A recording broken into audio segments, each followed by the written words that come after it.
Good morning everyone! Nandito tayo ngayon sa River Lane Trail at i-update ko kayo ngayon dito po sa project natin guys.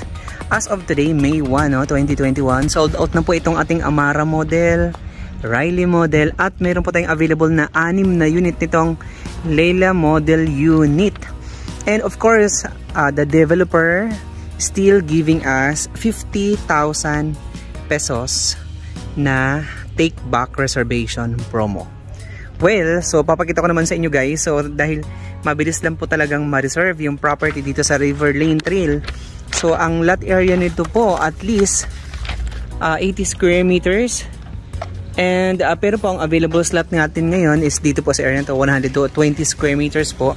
At ang ating floor area is 82 square meters. So this Layla model po is a firewall house, no, single firewall. So, ang makikita nyo po na naka-firewall po yung isang yung gilid ng house. And then, itong portion na to, ito yung pinaka-parking area niya. So, this house po is available through Pag-ibig Financing, bank at saka deferred payment po. Kapag Pag-ibig Financing po ito, ang down payment nito po 2 years to pay o 24 months to pay. Kapag naman po bank loan, ang down payment nito is payable po in 18 months. Pero ang maganda po dito sa River Lane Trail, habang binabayaran nyo po yung down payment niyo po, ongoing na po yung construction ng bahay. So ginagawa na yung house para po pagkatapos ng down, with a letter of guarantee from Pag-ibig or bank, then i-move in na po natin kayo guys. Alright, pero ngayon papakita ko naman sa inyo yung actual turnover nitong Layla model house, kasi ito lang yung available natin dito po sa River Lane Trail, no? So, trivia muna tayo guys. So, at least ang available lot natin ngayon is 120 square meters. So, it has 3 bedrooms, then isang maid's quarter, and 2 toilet and bath, and a car garage, no? So, check natin.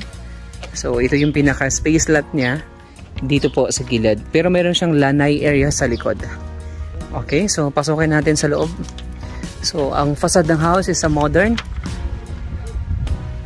Asian house. Ayan. So, check natin po. Yung ating pong pinakapinto is ganito na siya guys. Alright. So, pagpasok ninyo po sa bahay, so meron po kayo dito ang isang living area. So, the living area. So, ang maganda naman po sa bahay na ito is separate po ang pinaka-dining area and then the living area. So, since this is the living area po, meron siya ditong sa isang side, so ilalim ng hagdanan na storage area. But bago tayo aakyat sa itaas, check natin yung pinaka-dining area nito guys. Okay, so meron kayong hallway dito and then this is the dining area. Wow. So malapad din yung house with a floor area of 82 square meters. Alright, and then meron kayong isang den or sa ibaba. Alright, so this is the kitchen area. Ayan. Alright. So medyo malapad yung house and then may lanay area kayo dito sa likuran guys. Okay. So ang location nito guys is 45 minutes away from Manila, no, via Cavitex. Papunta dito sa General Trias, Barangay Tapia. And check natin po, no, sa itaas. Right? So, diba maganda yung house.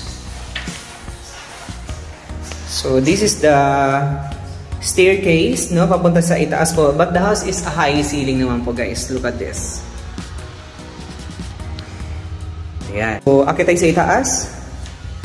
So, ang atin pong turnover is ganito na po. And then, mayroon ka ditong awning type window. So, magandang pwesto niya kasi corner po yung glass. And then, at saka maliwanag, no? Pag nandito yung parking area mo, makikita nyo po kung sino po ang nakapark. And this is the hallway sa taas. Wow! Nice! Pero alam nyo ba, ang pinaka maganda sa house na ito guys, is napakalawak ng kanyang master's bedroom. Ayan, pero bago tayo sa master's bedroom, check natin yung dalawang room, no? Dito sa itaas. Dito sa itaas po, mayroon siyang 3 bedrooms, 2 room, plus master's bed. So, check natin yung bedroom 1. this is the bedroom 1. So, ang pinaka-bintana natin is sliding door. Ayan. Okay, yung ating flooring, ganito na po yung turnover natin. Pero may turnover pa tayo ngayon, no? Tiles na po yung atin pong pinaka-flooring sa second floor. And then, look at this. So, check natin yung bedroom 2. So, malalaki din yung kanyang pinaka-room.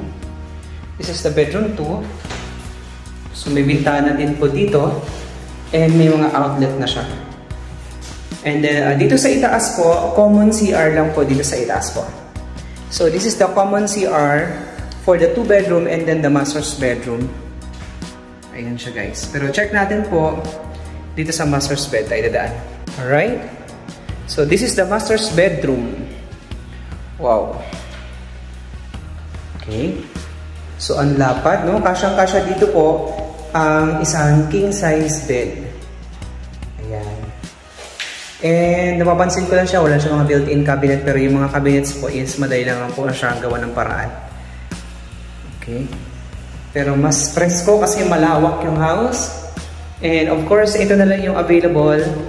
At alam nyo ba, yung sa likod ng bahay na ito, yung mga available slot is walkway, no? Mga park. And then this is the common CR. Okay. Ayan. Right. Okay, so if you are interested with this house, no, this one is a Lila model with a lot area of 120 square meters and 82 ang floor area niya. So available po ito through Bank, Pag-ibig, and then Deferred. Alright, so if you have question and queries po and paano po mag-reserve ng property na ito, so message lang po kayo sa akin guys dahil talagang nabebenta agad itong Riverlane Trail. Almost sold out na yung property dito. Konting-konti na lang at lilipat na po tayo ng Antel na IK. Alright, so thank you so much po and see you in my next video. God bless po sa ating lahat.